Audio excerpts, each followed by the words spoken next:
renvoyons-nous comme image aux autres?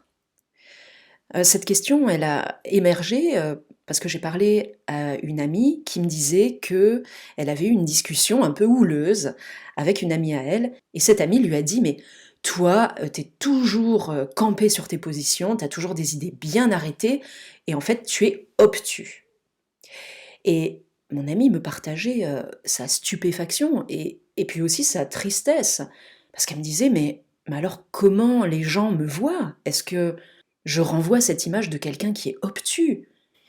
Et c'est sûr que ça pose beaucoup d'interrogations parce que du moment qu'il y a ce verbe être avec un attribut du sujet, tu es nul, tu es incompétent, on catégorise comme ça les gens et on les met dans des cases où on a l'impression qu'ils pourront jamais en sortir. Alors le but de cette vidéo, c'est d'avoir plus d'éclaircissement par rapport à ce qu'on fait d'habitude, hein, le fait de juger les gens, de les catégoriser, de les mettre dans des cases. Est-ce que c'est à mon service et est-ce que c'est au service de la relation? Ce qu'on peut en dire déjà, c'est que chacun a sa propre vision de la vie et des personnes aussi. C'est-à-dire que on voit la vie à notre manière et si l'autre correspond à nos critères, alors c'est OK, mais si l'autre ne répond pas à nos critères, aux critères qu'on a établis, alors là ça va plus et on risque d'avoir des jugements très négatifs sur l'autre. Quand je parle de jugement, hein, ça peut être des jugements autant positifs que négatifs. Le fait de dire à quelqu'un: «Oh là là, qu'est-ce que tu es, inspirante», c'est un jugement. La vie des autres, c'est leur vie. Et ce verbe être, tu es, alors il y a un truc que j'avais trouvé, le tu es nous a tués.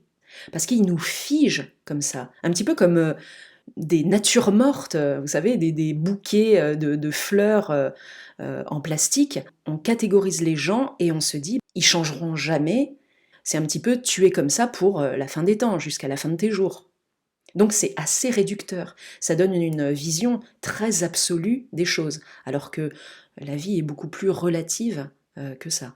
Je sais que c'est pas au service de poser des jugements sur les autres, mais il y a comme quelque chose, je peux pas m'en empêcher, c'est comme un instant premier là où dans mon cerveau ça catalogue l'autre, non mais de toute façon lui il est incompétent, bam. Après, après je traduis ce que ça me fait. Si j'en ai les moyens, mais dans un premier temps, c'est vrai que j'observe, même mon entourage, et peut-être tous les êtres humains, on est comme ça à catégoriser les gens. Ça pourrait venir peut-être de notre éducation. On a entendu très tôt ce tu es gentille, tu es méchant, et puis moi ce que j'ai beaucoup entendu aussi lors de ma scolarité, c'est tu es nul en maths. Du coup, j'ai toujours été nulle en maths en fait, parce que bah, peut-être que le fait qu'on m'ait catégorisé comme ça, qu'on m'ait mis une étiquette «tu es nul en maths», pour ma petite tête d'enfant puis d'adolescente, je me considérais un peu comme perdue et que je serais toujours nulle en maths. Alors bien sûr, ces attributs du sujet nous aident à avoir des repères. Par exemple, quand on va dire «cet arbre est grand», ça me donne un repère pour situer comment est l'arbre, etc. Mais après, si ça devient un jugement, alors là, ça peut devenir problématique. Parce que on met la personne dans un espèce de bloc de glace, hein, on la fige pour la nuit des temps. C'est comme une nature morte. Ça me rappelle une histoire. Quand j'étais infirmière libérale, à un moment, j'étais chez une dame et il y avait un très beau bouquet sur la table. Et puis à un moment, je lui avais dit: mais il sent bon ce bouquet de fleurs». Et en fait, il y avait eu un grand silence et à la fin, elle m'avait regardée, elle m'avait dit: «Mais ce sont des fleurs en plastique». Voilà, comme quoi on peut se tromper aussi sur les objets, hein, et sur les êtres aussi. En mettant ces verbes être un petit peu partout, on va figer la personne et ça devient une nature morte. C'est plus une fleur vivante. Une fleur vivante, elle est en expansion permanente et c'est ça la vie. Et les êtres humains, c'est pareil, on est en perpétuelle expansion, en transformation. Et vous savez, ça me rappelle quelquefois dans certains couples où l'épouse va dire au mari: «Non mais t'étais pas comme ça au début, ouais, tu bien changé».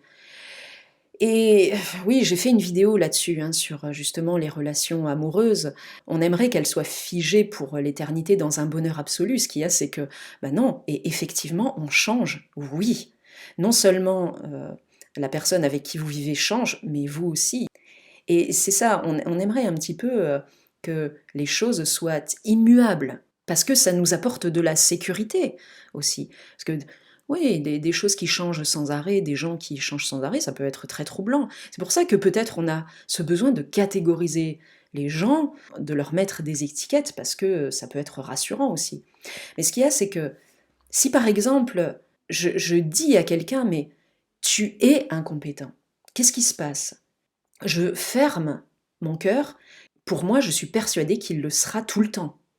Alors que, et ça c'est ce que m'a appris la communication non violente, c'est pourquoi on met des étiquettes sur les gens, c'est parce qu'à un moment, on ne sait pas quoi faire de ce qui est en train de se passer, on ne sait pas quoi faire de nos émotions, et on ne va pas toucher les besoins qui ne sont pas satisfaits dans ce qui est en train de se vivre. Je ne prends pas la responsabilité de ce que je ressens, et je vais reporter ma colère sur l'autre et donc l'étiqueter, lui lancer un jugement.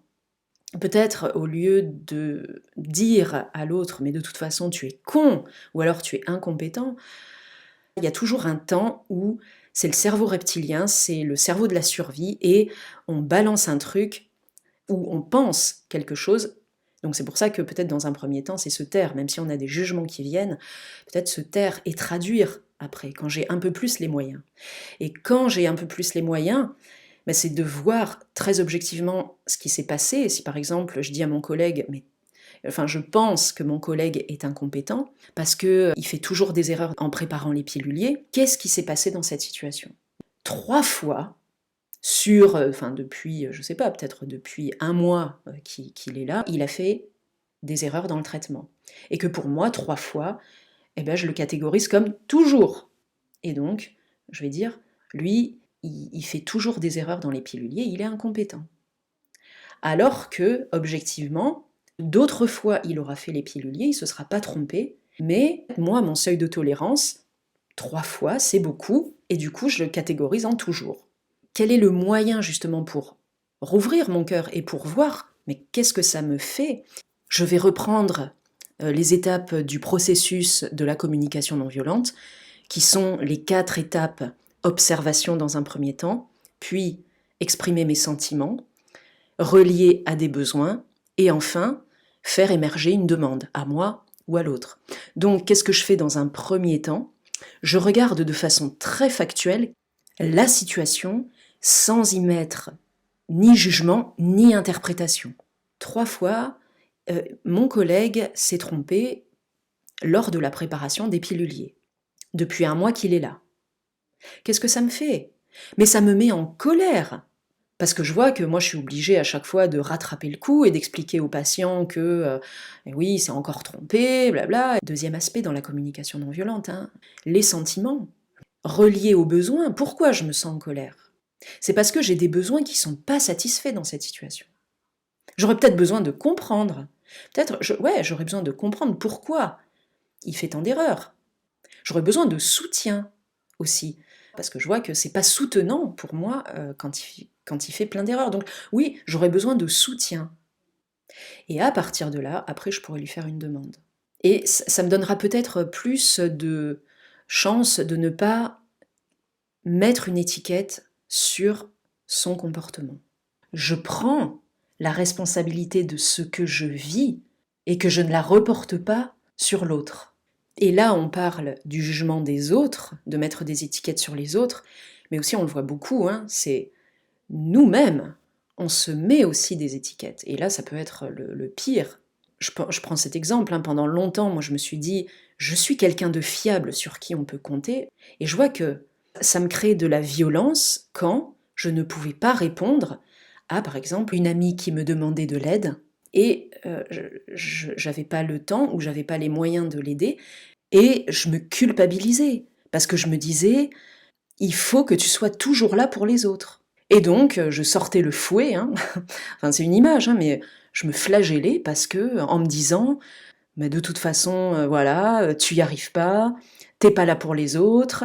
Je me culpabilisais énormément quand je n'avais pas les moyens de remplir cette croyance que je suis quelqu'un de fiable.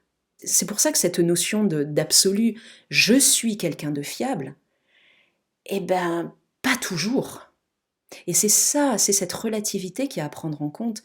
Et c'est aussi ce qui va nous donner plus de souplesse et d'accueil pour nous. Parce que non, je ne suis pas toujours fiable. Il y a des moments dans la vie où je ne pourrai pas répondre à des demandes. Donc, c'est se donner cet accueil, ce pouvoir d'ouvrir son cœur et de ne pas le laisser fermer. Alors, je sais hein, que ça peut être facile comme ça à dire, parce que quand, par exemple, on a vécu quelque chose de conflictuel avec quelqu'un, c'est peut-être difficile de rouvrir son cœur, parce que bien souvent, on va catégoriser l'autre en disant bah, de toute façon, je reviendrai jamais vers lui, c'est fini, etc. Mais on voit qu'on se ferme complètement. Alors, bien sûr, c'est à notre service aussi, hein, parce qu'il y a une part en nous qui veut nous protéger. Mais il y a une autre part aussi bah, qui pleure, parce qu'elle pleure aussi voilà, le fait de se fermer. Ça me rappelle une histoire de Bouddha, Bouddha qui est avec ses disciples. Et puis, à un moment, il y a un homme qui arrive, un homme extrêmement en colère. Il s'approche du Bouddha et il le gifle violemment. Et là, il y a tous les disciples qui se lèvent, qui veulent l'attraper. Le Bouddha demande à ses disciples de s'asseoir, de ne rien faire. Et il dit à l'homme, quoi d'autre? Et l'homme, comme ça, il reste surpris, un peu atterré, parce qu'il s'attendait à ce que le Bouddha réponde. Il s'en va. Les disciples demandent à Bouddha, mais ils lui demandent « Mais pourquoi n'as-tu pas voulu qu'on intervienne? Cet homme t'a giflé, il n'avait pas le droit. » Bouddha ne leur répond rien. Et puis cet homme retourne chez lui. Toute la nuit, en fait, il ressasse les paroles du Bouddha. Il finit par se rendre compte bah, qu'en fait, il avait eu de fausses idées sur le Bouddha. Il voit que voilà, il y a son cœur qui pleure parce qu'il a fait un geste terrible. Et le lendemain, il retourne vers Bouddha, et là il y a tous les disciples qui se lèvent parce qu'ils pensent qu'à nouveau cet homme va gifler Bouddha, et Bouddha il leur dit « Asseyez-vous et écoutons ce que cet homme a à dire ». Et là l'homme en fait il tombe à genoux devant le Bouddha et il dit « Mais pardon, pardon, je ne savais pas ce que je faisais hier, je n'étais pas moi ». Bouddha dit à ses disciples, il leur dit « Regardez, cet homme aujourd'hui n'est plus celui d'hier. Hier, nous avions un homme en colère, aujourd'hui, nous avons un homme empli de tristesse et de repentance. » Et c'est un petit peu la même histoire. Hein. Là, ce qui me vient, c'est Jésus quand il dit si on vous gifle la joue droite, tendez la joue gauche. C'est pas du tout être passif et se faire gifler à longueur de journée sans rien faire. C'est pas du tout ça. J'ai eu mal. Parce que bien sûr, hein, voilà, quelqu'un m'a giflé, ça m'a fait mal. Et je peux le dire, oui, ça m'a fait mal. Et tendre l'autre joue, c'est dire, même crier sa douleur, crier sa colère, dire ce qui a été touché en nous.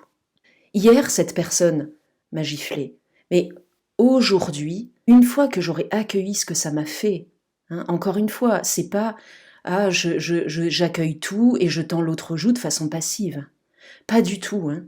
Une fois que voilà, j'ai pu l'exprimer, aujourd'hui je tends l'autre joue. Je me donne la possibilité aujourd'hui de rouvrir mon cœur.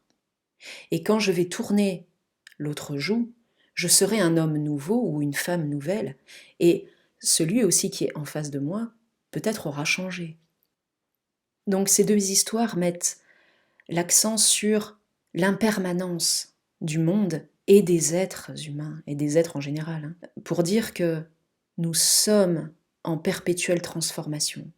Et porter un jugement qui va figer quelqu'un à un moment, de façon négative ou positive, hein, c'est refuser que à un moment il puisse changer, en bien ou en mal, encore une fois. Parce que si je me dis « Ah, mais lui, vraiment, hein, c'est quelqu'un, il a un cœur tellement énorme », Et puis peut-être que le jour où je vais lui demander quelque chose et qu'il va me dire non, là il va tomber de son piédestal et que là je vais le catégoriser. Ouais, de toute façon, lui, on ne peut pas compter sur lui. Ce qui est important à avoir à l'esprit, c'est que nous avons tous en nous autant le bon que le mauvais, autant le fiable que le pas fiable, autant le bien que le mal. Et dans ce monde de finitude, dans ce monde dans lequel nous vivons, tout change, tout se transforme. Et de garder ça à l'esprit, ça nous permettra peut-être de nous donner les moyens justement d'accueillir la personne dans le moment présent. Et puis j'accueille aussi ce que ça me fait maintenant. Parce que la personne qui vient en face de moi, je la vois dans l'instant présent et je ne la vois plus en fonction de ce qu'elle a fait avant. Et c'est ça qui est le plus difficile, c'est que quand on voit quelqu'un, surtout quelqu'un par exemple qui nous a fait du mal, on repense à tout ce qui nous a fait avant. Et que c'est difficile quand on l'a en face de soi d'ouvrir son cœur. Mais aujourd'hui, où est-ce que j'en suis? Et c'est ça qui compte, c'est ce moment présent parce que peut-être que la personne aussi a changé. Et donc ça va nous permettre peut-être de moins catégoriser, de moins mettre des étiquettes sur les gens, parce que dans ces états d'impermanence, nous changeons sans cesse.